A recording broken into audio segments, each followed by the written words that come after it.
اكتر حاجه بحبها في الكبسه انها مش محتاجه غير حله واحده، وانا مش محتاجه استنى الفرخه تتبل بالساعات. زيت وسمنه، وهنزل بالتوابل الصحيحه. اهم حاجه تقروا الكابشن واللوم يكون مفتوح علشان يستوي ويطلع طعم. هنزل بالبصل ورشه ملح، اقلبهم دقيقه اشم ريحه التوابل والبصل يبتدي يدبل شويه. بعدها هنزل بالفلفل الرومي والجزر المبشور، اقلبهم مع بعض دقيقه كمان، واوسع مكان انزل فيه الصلصه. ودايما الصلصه المعلبه ادوها صدمه الاول قبل ما نضيفوا عليها اي سوائل. كله يندمج في بعضه. انزل على طول بالطماطم اللي انا بشرتها واقلبهم في بعض كويس، وابتدي احط التوابل، ملح وفلفل اسمر، رشه سكر، ومعلقه كبيره من بهارات الكبسه اللي عملناها الفيديو اللي فات. لو مش هتقدروا تعملوها ممكن تشتروها ميكس جاهز من اي محل عطار. هقلب كل ده في بعض كويس واسيبها 5 دقايق تتسبك، وانزل على طول بالفراخ بتاعتي. الفراخ مغسوله كويس، بنزلها على الجلد الاول، واحب اوزع الخلطه عليها بحيث ان هي تتبل وتاخد من كل الاطعمه. 3 دقايق على الجنب الاولاني وزيهم تقريبا على الجنب الثاني. بكون غاليه ميه واغمر الفراخ بقى بالميه السخنه، وكده 75% من الاكل خلاص جاهز. غطي عليها واسيبها على نار هاديه، وعلى حسب بقى وزن الفرخه تقريبا من 35 ل 45 دقيقه ماكسيمم هتكون الفرخه استوت كويس. بعد ما الفراخ تستوي ممكن تنزلوا معاها الرز على طول، بس انا احب اديها وش في الفرن.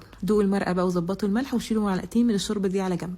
على طول هنزل بالرز البسمتي، وثقوا فيا انا عمري ما بنقع الرز مهما زاد مقدار المرقه، ما دام الرز مش منقوع هيشربه. طبعا بسيبه يستوي على نار هاديه جدا. معلقتين الشوربه اللي شلتهم حطيت عليهم ملح وفلفل وصلصه ومعلقه كبيره من الزيت، ونزلتهم تحت الشوايه تاخد لون. 20 ل 25 دقيقه تقريبا كان الرز خلاص استوى، مفلفل وجوسي وطعمه خطير، واسهل من كده اعتقد مفيش. طبعا الكبسه لازم جنبها دقوس، بس انا عملت لكم سلطات كتيره خطيره، استنوا الفيديو الجاي.